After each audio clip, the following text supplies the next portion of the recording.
Good afternoon, everyone. Thank you for joining us.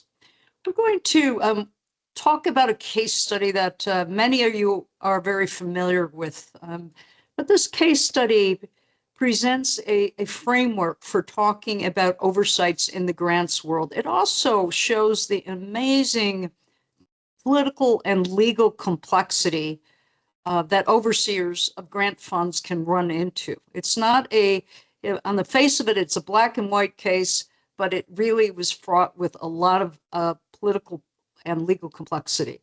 Then we'll talk about the oversight continuum and just a framework that we use in our company to look at oversight.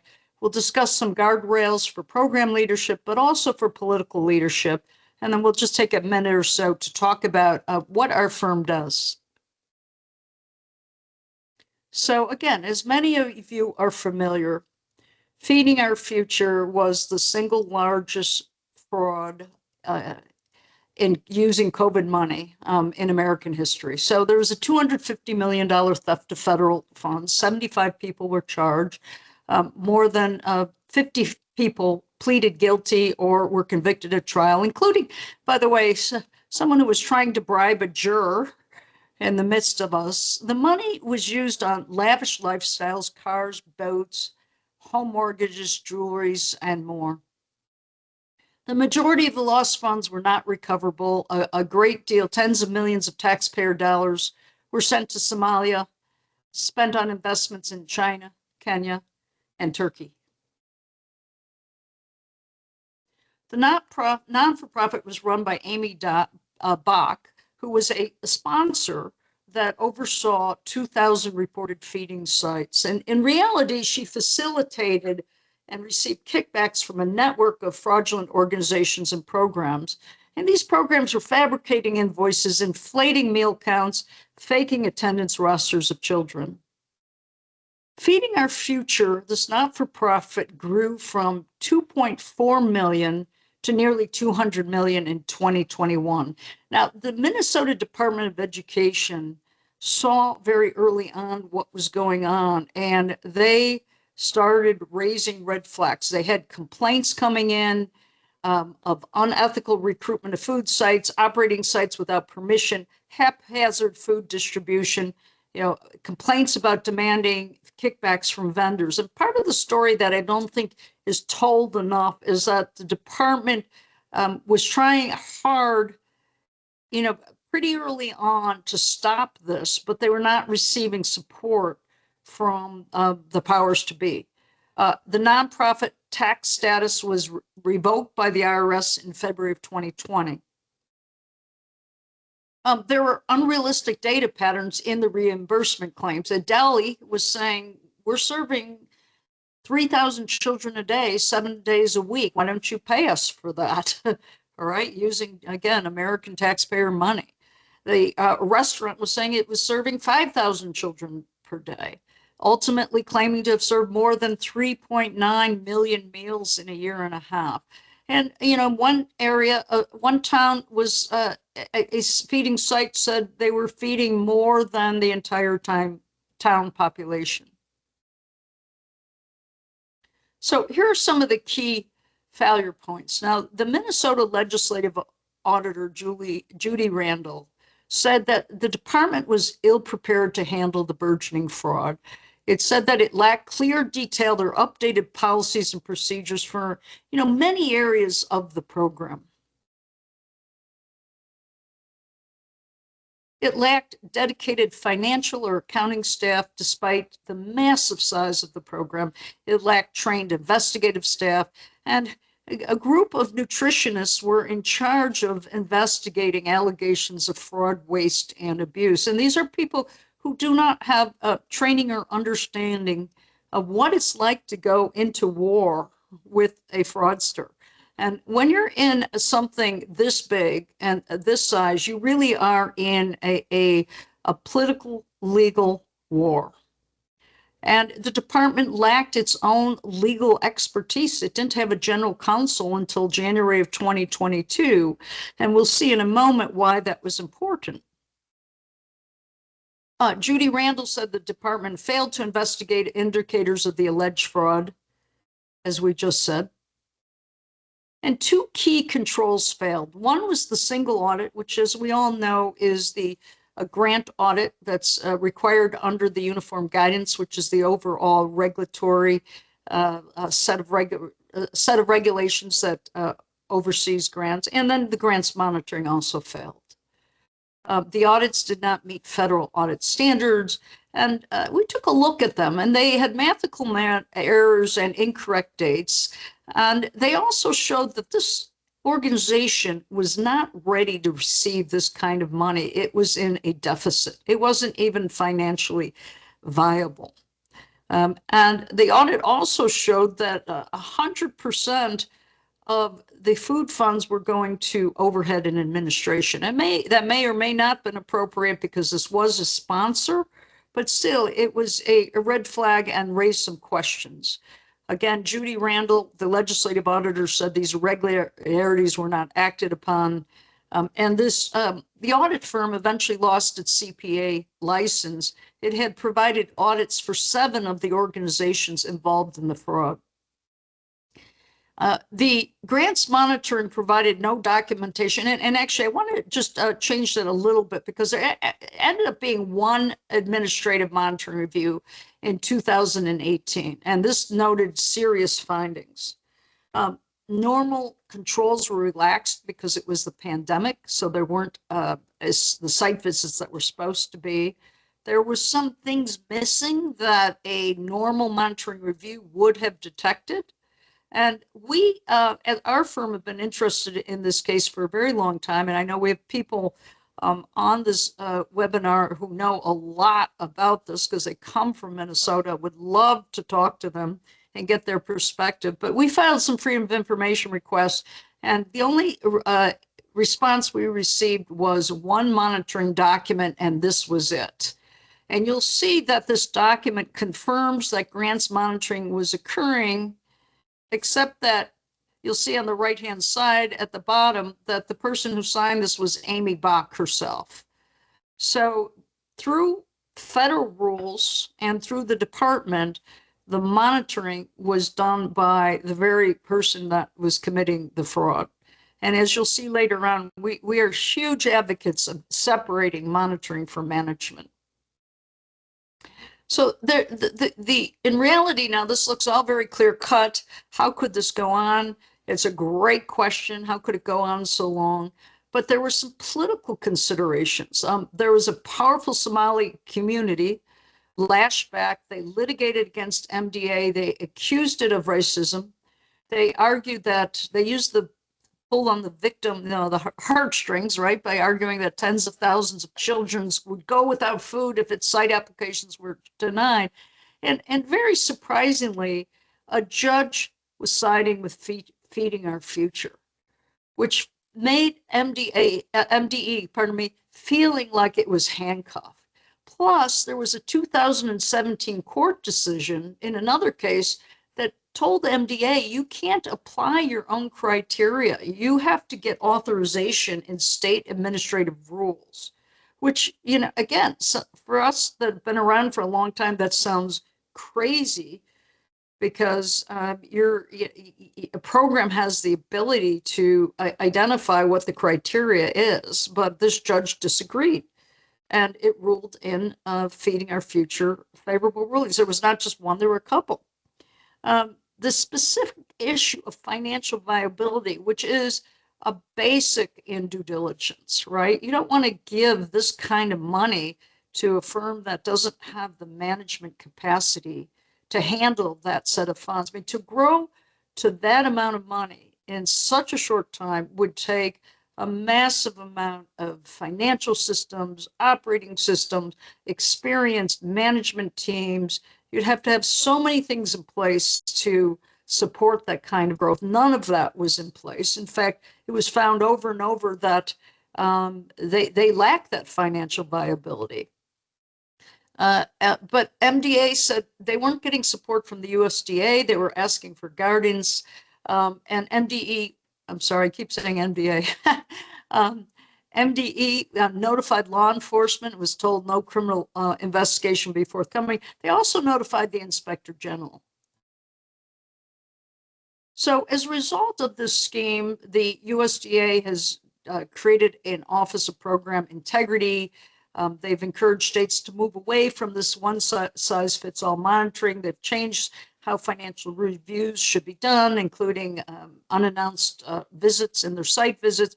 But they also are talking more and more about fines, right? And I want to turn over to Liz, because that's, as many of you know, is one of the trends that we're seeing in this administration for increased penalties. Liz, can you talk about that a little bit? Sure, Mary Beth, and good afternoon again to everyone. In an early executive order dated January 27th of this year, the president directed federal agencies to analyze their financial assistance programs for various compliance reasons, performance factors, and most notably, adequate oversight. So the agencies were authorized to initiate investigations where warranted, to identify and then address underperforming recipients. And the results could be penalties, and the ultimate penalty of canceling the award or pulling back the funds. Almost 9 months later now, with literally billions of dollars in grant funding terminated, we can see that the agencies have in fact acting on these directives.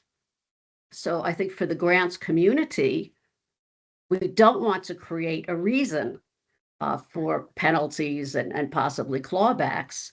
And with this intense focus on the effective use of taxpayer dollars, the importance of grants compliance, and it's always important, but I think that importance is heightened. We'd have to dial that up a few degrees, and obviously including the prevention of waste, fraud, and abuse.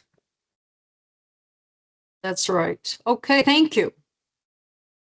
So this is a little framework that we at the Vanderweel Group use to kind of simplify the oversight process. So there's other rubrics, of course, COSO and the Green Book and such. But this one just gives us a really quick overview of how we can look at risk and oversight. Now, our firm is taking the 200 grant processes identified by the federal government for program managers of federal grants, and we're breaking that down. We've broken that down, line by line by line, and attached to each of those different guardrails, for example, uniform guidance requirements, et cetera, et cetera. But this is, for the purposes of this presentation, this is a simple way to look at it. So any oversight program starts by identifying what the standards are. And we'll talk more about each of these in a moment. Identifying the risk, building risk awareness, developing infrastructure, communicating standards, testing those standards, detecting integrity breaches and non-compliance, investigating them, remediating or penalizing, and then we go back to lessons learned and report outcomes. So identifying the standards builds the legal program and regulatory framework. You're identifying standards not only in the uniform guidance, which as you know is changed in October to increase scrutiny on fraud of subrecipients, and that was in Liz's last webinar. She talked about that. But identify the standards in the uniform guidance, authorizing legislations, and program rules. We like to create a compliance matrix that map each of these requirements. We like to put in there not only what the standard is, the citation, obviously the text, but also what is the evidence to prove compliance or non-compliance. And this is a way, this document guides your entire program. It guides obviously your application, it guides your reimbursement requests. But for the monitors, we also add things that will make the monitoring consistent, like sample finding language, et cetera, et cetera. We don't want to put a team of monitors in the field and have them all interpreting different things in their own way. So this keeps everybody on track in the same way. And part of this, especially now, is monitoring those changes in the single audit process, which, as you know, L&B is rolling out some opportunity to change the process. They're saying single audits are not effective enough, that they're not aligning with administration priorities and such. As we said, they're putting in more penalties for non-compliance. They're really looking at eligibility in the SNAP area, for example. The lunch area knows that they're really cracking down on ineligible people receiving these funds. Identify the risk. It starts out by understanding no organization is immune to large-scale risks and integrity challenges, and setting a tone at the top, right? The leader in the organization has to be a champion for integrity. And so those be at the middle level and the lowest level know that they're empowered to raise issues, that their concerns will be addressed, and that someone's got their back, and maybe getting their back is with resources, but with legal help, whatever they need to fight fraud. Risk assessments. Risk assessments, there's time-tested principles of risk. And then there's the new tools, which we'll talk about in a moment. And those tools include artificial intelligence and data analytics, and we use both. So in our next webinar, we're going to dive into this a lot deeper, but there's a difference between data analytics and artificial intelligence. Data analytics is your traditional looking at large mega sets of data, megadata, and saying, and putting in there predefined patterns. When you're doing data analytics of structured data, which is data that is in a specific cell, for example, in Excel, it might be a number, it might be a date, it might be text that's limited to a number of characters, etc. That's called structured data. Data analytics is great for when you know what your risks are in advance, you know what your algorithms or patterns are. And you're, just a second, we got some people coming in. You're requesting, you're querying the data, and what you'll get is a very specific outcome, right? So if you asked data analytics to look at who are the top 50 vendors receiving funding, it will come up with precisely those 50 vendors based on formulas in either Excel or your software. And you can take that to the bank. You can use that in your reports. Now, artificial intelligence is a whole new game because it analyzes both structured and unstructured data, which means that I can load into our tool audits, I can manuals, I can do put in, as I have a 4-hour training I've done on fraud. I can put in our case, our company uses a lot of proposals. Right? All these different formats can go into artificial intelligence. We are having some limitations on big data sets in Excel, and we're working to resolve that. The tool that we're using allows Excel, but it's limited in the number of characters, so we're working with our provider on that issue. But when that Excel is converted to a PDF, it will read the data. Artificial intelligence can identify risks that you would never think about, right? And patterns, and not only risk, patterns in transactions. And it can do it in less than 2 hours. That's the amazing thing about artificial intelligence. You can get to the heart of the matter in a very short period of time, but it is prone to error and incompleteness. So for example, when I put in the Minnesota legislative audit into artificial intelligence, it gave me highlights, but it missed the nuance, the nuance of all these legal battles that were affecting the decisions that the Minnesota Department of Education was affecting their decisions. And some of those were in the footnotes. Artificial intelligence is not great at picking up all the nuance. And so you always have to validate and verify anything you use that comes out of artificial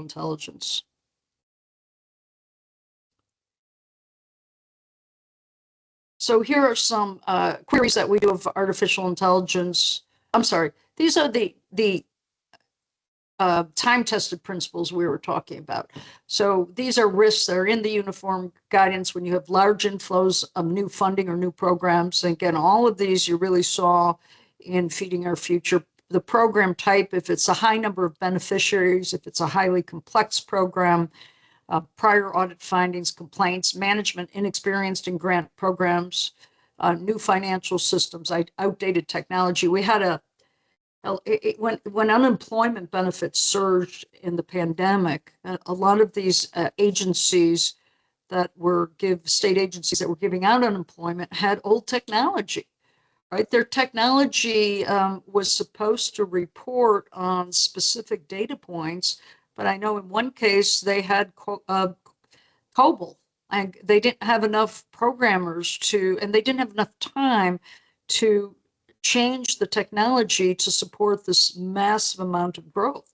So they were doing a lot of things by hand. Well, can you imagine in these, programs are tens and hundreds of millions of dollars doing some of these financial processes by hand? And I do want to talk just a moment about the complexity. In the fraud profession, we have something called the fraud triangle, which talks about opportunity and motive. And the opportunity is when program systems are in disarray. That's where fraudsters just flourish because they can take advantage of those systems in disarray. And, we've seen fraudsters who know the procedures better than the people who are managing the procedures. And they know exactly where the weaknesses in those procedures are. But fraudsters flourish in that environment. And the traditional time-tested principles of risk management acknowledge that.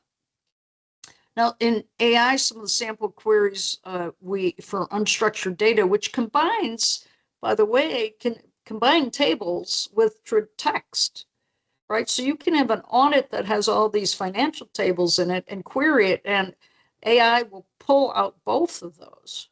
And so these are some of our sample queries. So here's just some examples that came out of AI on risk assessment. We looked at a large number of developments and found that the grantees, and that's a term we'll use, although in this case it was called something else, but the grantees were making over $1 million of interest on projects not being built. That came out within less than 2 hours of queries.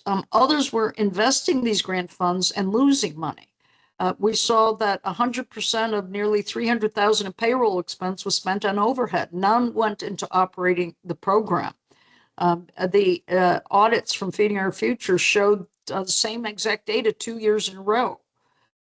These kinds of things would, in the old days, take me months to find, combing through, documents. I mean, one of the things I would never have queried or thought of to even look for is that a grant reimbursement is done in the exact dollar amount to the penny for the amount that that developer was in a financial loss position. So their P&L reported a loss and the program forwarded them the exact amount, which on the face of it, again, AI is good for asking questions, not answering them.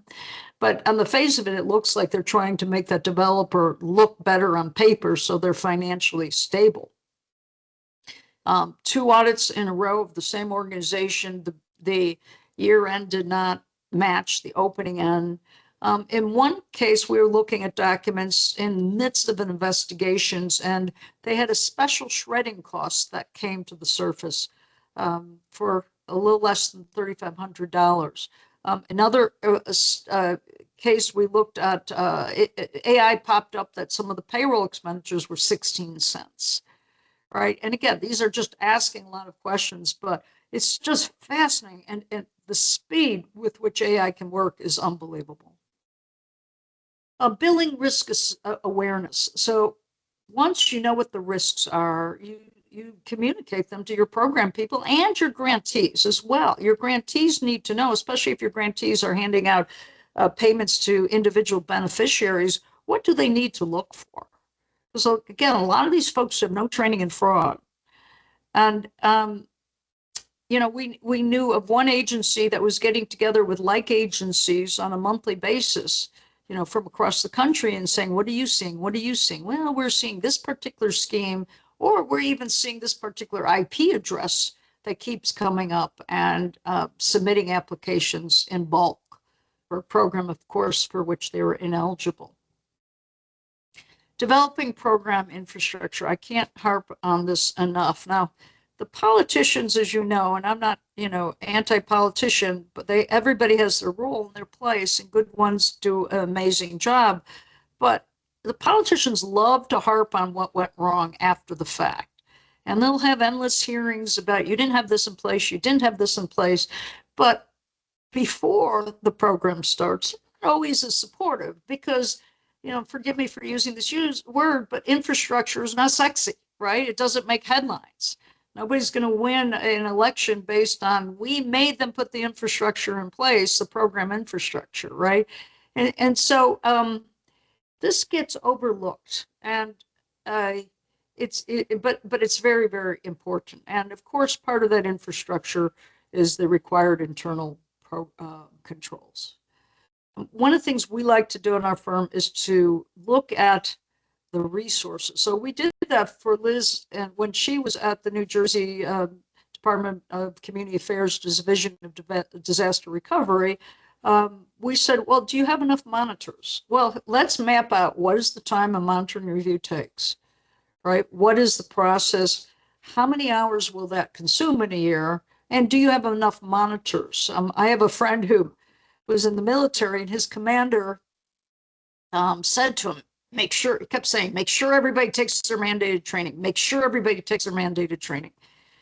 So he went home on a weekend and he mapped out all the mandated training and how many hours each course took. And he came back and he says, Commander, sir, if everybody takes their mandated training, they are going to be working for, they're going to be doing nothing but taking training for a year and a half, 7 days a week.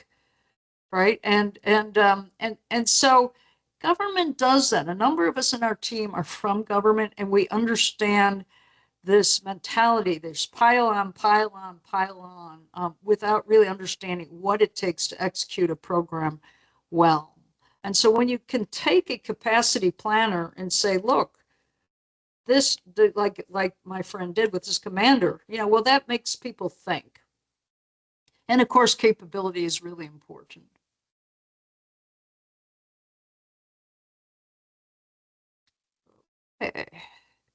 Communicate the standards. Now, we talked about communicating the risks to the program staff, but of course you want to communicate the standards to your grantees as well and reinforce that through technical assistance. This technical assistance, as you know, is very important. We just heard the Department of Justice has ended their technical assistance, and that means the states are going to be picking up some of that for your justice grants. What we saw with COVID was $1 trillion or more going out the door, and there were many new grantees. And these grantees, many of them understood the communities really well. They understood the problems of the communities, but they're not grant-ready folks, right? They don't know the grant rules. And I was out on a monitoring visit, and this wasn't a grantee, it was a vendor, but she was receiving millions of dollars, and she doesn't come from a management world. She was working 12, 14 hours a day. She was very well intended. She didn't know how to recruit. She didn't know. So as part of our technical assistance, we say, hey, you can look at, here are some ways you can recruit a project manager. Here are some things you should think about. But also she had no idea whether she was profitable in these millions of dollars of projects she was getting. We explained to her that what a rolling forecast is, and that you need to ask your accountant to provide you this analysis that's going to show you when you're going to run out of cash, which isn't, but accountants, as we know, give you financials, but they don't always give you the cash flow tools you need to do your forward projections. So that type of technical assistance is really important. It's not just about compliance. It's how to manage your programs. And again, that's a little bit unconventional. But we do things a little unconventionally when our clients want it. If our clients don't want that, then if they want to focus 100% on compliance, that's fine too. And then, of course, testing the standards is being done through single audits, monitoring, data analytics, I should say, put in here. Looking,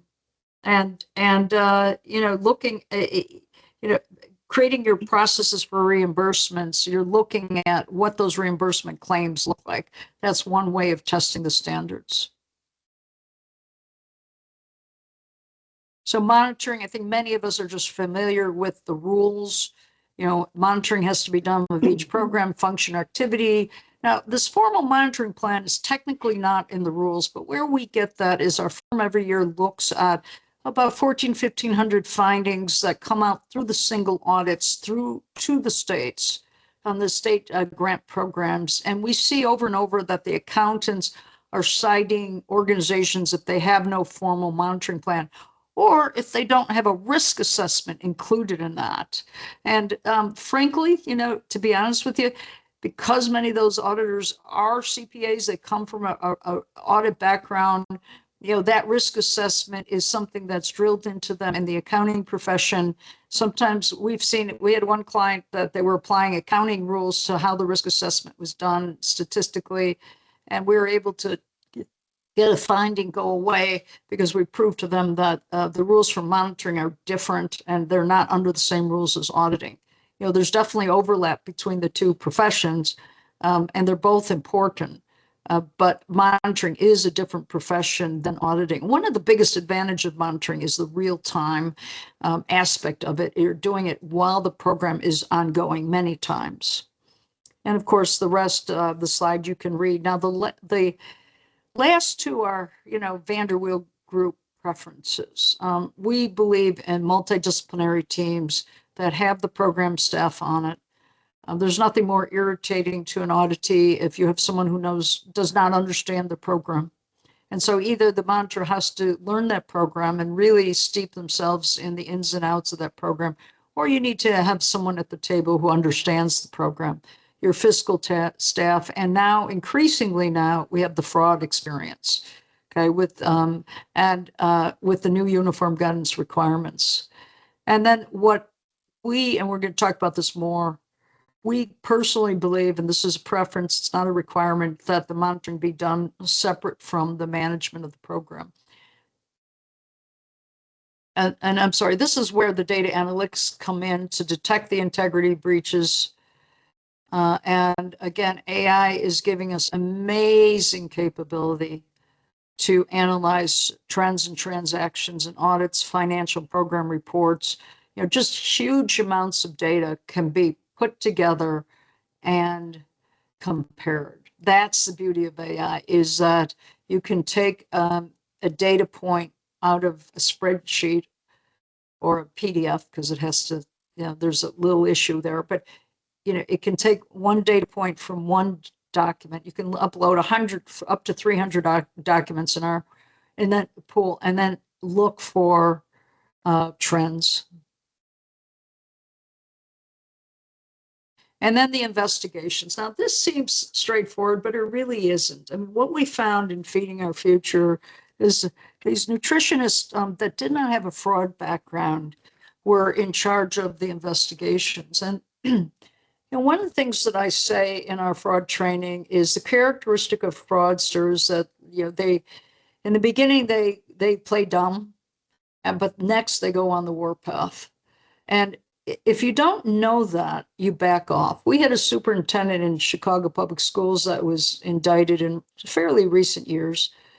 And the mayor's office questioned a contract that she was putting through. She went on the warpath. How dare you micromanage me? How dare you? And, and so, these young people in the mayor's office, like, we got to approve this contract. We got to approve this contract. She's really upset. She's really upset, right? So they approved the contract. Well, that contract was subject to kickbacks. And by the way, her daughter was an inspector general, and her daughter's kids were benefiting from the proceeds of the kickbacks. She also had a gambling issue. And that was the quickest guilty plea in history, which means that she probably did this a lot of other places. But the point is that pushback that Feeding Our Future did, is very consistent with the way a fraudster act. If you poke the bear and the bear begins to roar, right, as opposed to turn over and go back to sleep, you know you've hit something. And an experienced fraudster, experienced investigator will know that. But there's also a lot of parts of investigations like, interview techniques, evidence collection, documentation, chain of custody, information security protocols, forensic accounting, e-discovery.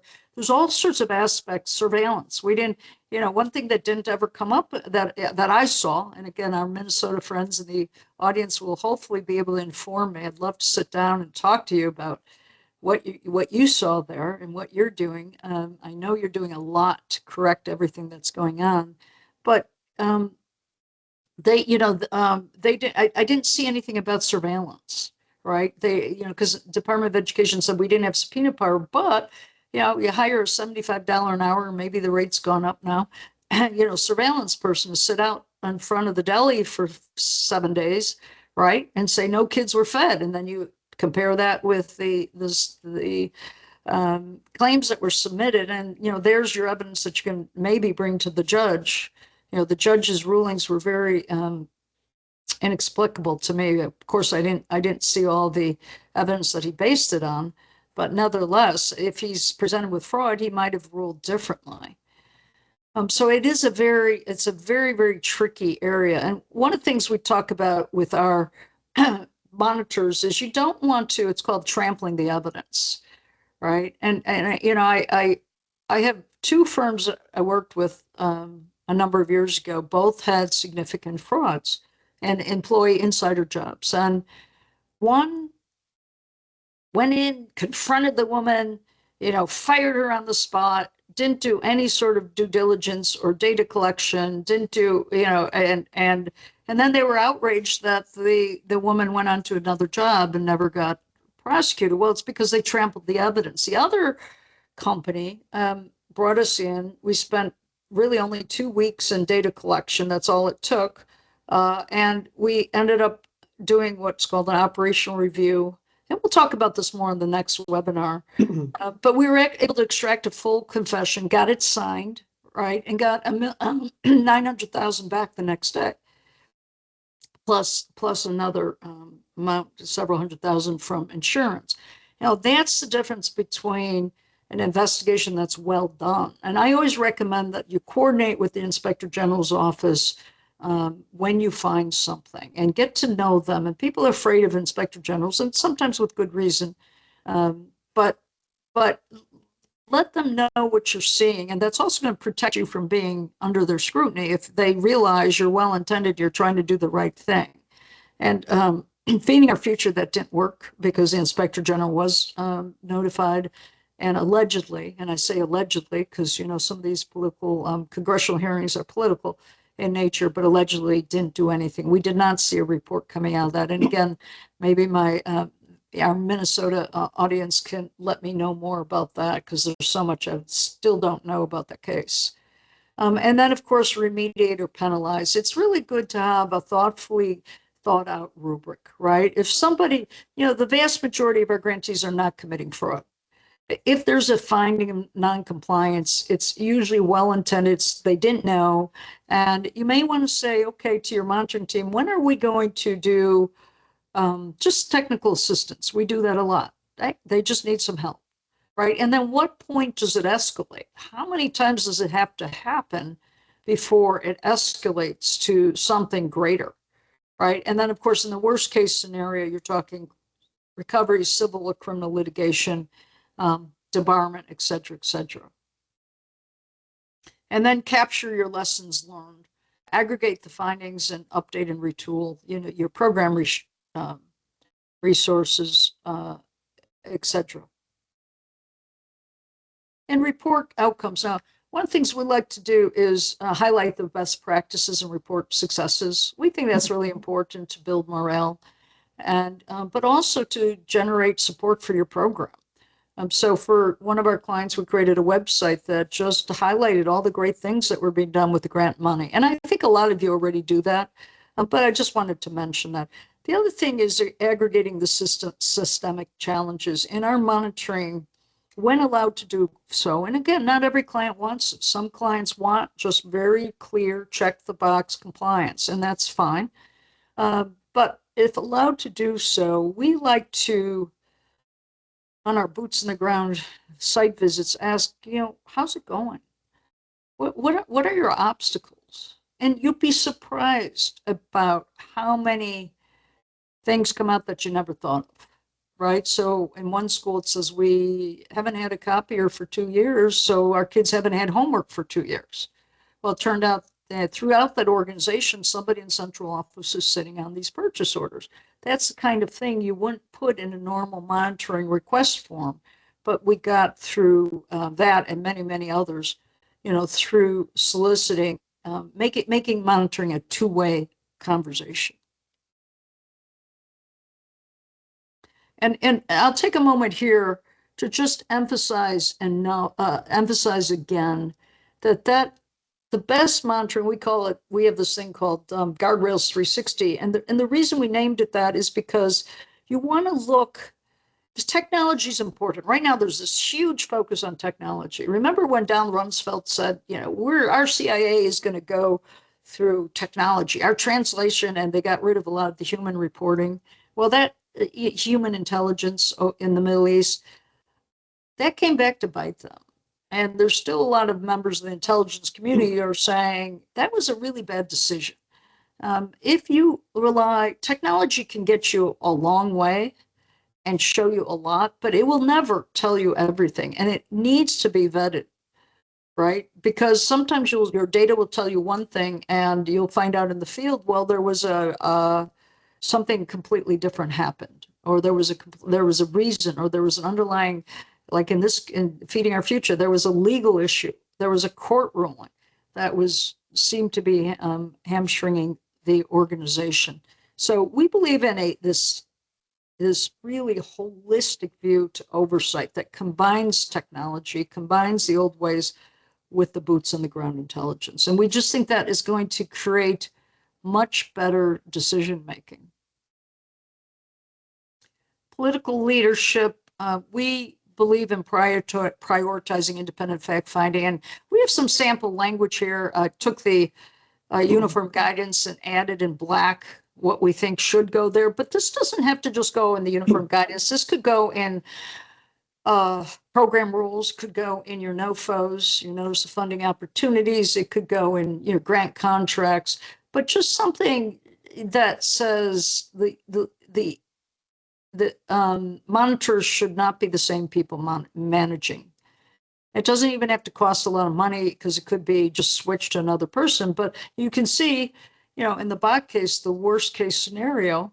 But but also even the most well-meaning program managers are, first of all, they may not have the skill sets to look for fraud, but also, in a political environment, and we're very, very familiar with highly politicized environments, nobody wants to see their dirty laundry aired, right? And so there's going to be just this either subconscious or conscious attempt, don't find too much, right? And that's totally understandable. But again, there's ways to deal with that. Again, I'm happy to talk to anybody offline if you want to discuss it in more detail. Ensured key compliance positions are in place. Minnesota put in an inspector general after this. Illinois has chief accountability officers. General counsel is something that the Minnesota put in as well. I'm also a believer that, and this is going to be a little controversial with my inspector general friends, but there needs to be some controls on your watchdogs. And because sometimes you'll have inspector generals, like in the case with allegedly, and I say allegedly, because I don't know enough about what happened there, but from the congressional hearings, the inspector general had not acted on that complaint. Who knows what happened? Maybe they, well, they know what happened, but maybe they turned it over to the FBI and they deferred. There could be very legitimate reasons. But we've seen inspector generals who put out findings that are not necessarily based in a clear standard and with hitting the evidence of the crime, et cetera, et cetera. So there should be some guardrails in place, just not give inspector generals or auditors complete control. Again, that's a very controversial statement, but it has to be, somebody has to watch the watchdogs sometimes as well. And then, of course, mandated reporting and escalation procedures, hotline reporting. Certified fraud examiners is always saying year after year after year in their studies that hotlines and tips are one of the biggest ways to find fraud. That may change now with new tools for data analytics. And then with this, I'm going to turn over to Liz McKay to explain. Yes, thank you, Mary Beth. And New Jersey received from the U.S. Treasury an allocation of over $6 billion as part of the ARPA, the American Rescue Plan Act, COVID recovery funds. And the governor in New Jersey, by executive order, mandated that programs that were allocated $20 million or more of the ARPA funding must hire an independent integrity monitor from a pre-qualified pool of vendors. And the pool was formed through a competitive bidding process. And the programs would hire the integrity monitor through engagement queries, they were called, or you could say mini bids. And the state provided a template for the risk assessment that was a critical part of every monitoring engagement. And it laid out 12 factors, and it included a lot of the factors that Mary Beth had mentioned that are actually in the uniform guidance. What is the experience of management?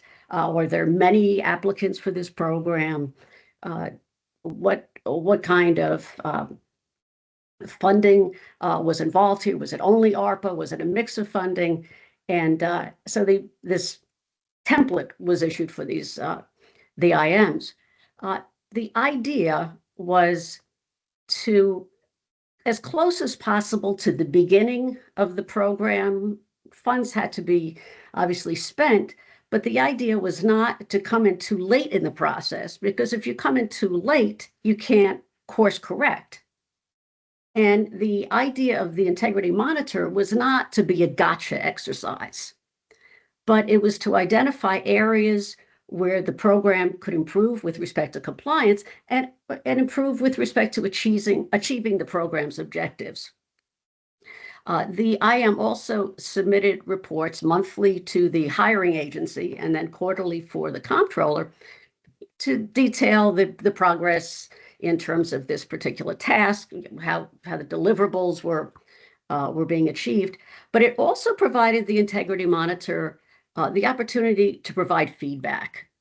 You know, what concerns, what was the IM seeing, or any irregularities that they might have encountered. So I would say that this program, Integrity Monitor Program, was really an excellent compliance tool, and of course reminded all recipients and subrecipients, and many of these, as Mary Beth pointed out, these were new to managing federal funding. And whereas the idea of grants or free money is very attractive, the fact of the matter is great responsibility comes along with those grant funds. And Liz, and New Jersey was pretty scandal-free, right? I mean, there were some issues that were found, but nothing that resulted in a major scandal. And the program was set up to find those issues very early on. That's correct. Yep. So that's a lovely. I think it was fairly, yes, a successful governmental effort. Right. And again, this is a very, very extremely complicated issue. But if you're in the political leadership, make sure your agencies have the authority to make the rules and that they feel that they're supported. I can't emphasize enough how unsupported the Department of Education felt, according to what I've read, by everything from law enforcement, USDA, Inspector General, political leadership. And if I'm wrong, I'm hoping that I'll be corrected by people who have more knowledge of this. Supporting resources for program infrastructure. Right now, the administration is looking to limit the G&A, or the administrative costs on grants. I don't know that that's necessarily a good idea. I think that some of the things they're doing are wonderful. They're hitting a lot of the fraud, but that program infrastructure is so critical. Review the state audit findings and inquire about significant and repeated findings. And incorporate, as we said, the opportunity for subrecipient feedback into mandated monitoring programs. I mean, you could actually codify that. It sounds like a little bit of you know, a little bit of overkill, but it's really interesting when you get their feedback. And then this this waiving of oversight requirements, that has to be done so carefully. We've had, you know, we worked with folks who were under extreme pressure from the federal government, who wanted to get all this money out so quickly in order to get the economy moving, and they were willing to have some fraud occur in order to get this money out the door. But people at the state level were under pressure not to validate some of these applications they were receiving in at least one of the programs we're working with. So we actually saw that not only in the Minnesota case, but in a number of places. And again, this comes from the political leadership who has a different goal than the oversight folks. And so with that, I just wanted to let you know that we're a woman-owned business, that we oversee large-scale grant programs nationwide. We offer fiscal compliance reviews, programmatic monitoring, risk assessment, internal controls, data analytics, and, you know, basically everything that we talked about today. And we have a couple of three of our services are, you know, Guardrails 360 that talks about it's really getting an organization ready for these massive programs, or working alongside a program team and saying, okay, let's see your procedures. Oh, there's something from this requirement that needs to be put into that. And so we're just kind of the support. I look at it like a marathon runner is running, you're the marathon runner, and, you know, we'll bike alongside with you and give you support as you're undergoing this, you're in this, you know, massive race to get this money out the door. We also do technical assistance, and then something called meaningful monitoring, which we talked about a bit. Do we have any questions? We do have one in the chat feature. I will remind everybody that if you do have any questions, please feel free to put them in the QA section located in the top of your Teams bar.